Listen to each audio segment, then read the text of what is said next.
Hala, hala, shit, na pala, late na pala ako.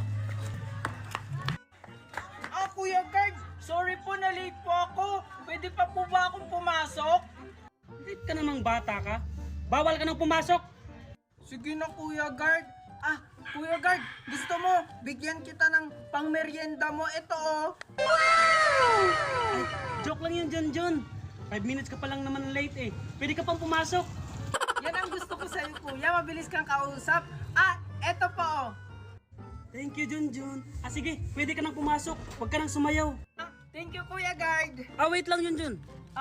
Bakit po? Bakit ang dami mong pera? Tsaka may laptop ka pa. Diba dati wala?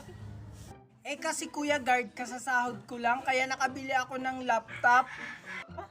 Sahod? Anong pinagsasabi mo? Diba estudyante ka lang? Sahod ko po yun sa pagla-live ko. Kahit po estudyante ako, nagla-live lang po ako. Sumusweldo po ako buwan-buwan. Ano yun, John? Pwede mo ba akong turuan? Sige Kuya Guard. Kasi mabait ka naman sa akin. Ganito lang yan.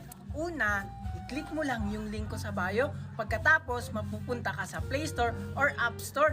Ayun, may makikita kang apps. I-download mo. At pagkatapos mong i-download, gumawa ka ng account. Pwede mo siyang i-connect sa FB, cellphone number mo, or Gmail. At ayun, pwede ka na mag-live at kumita ng 30 hanggang 50k monthly.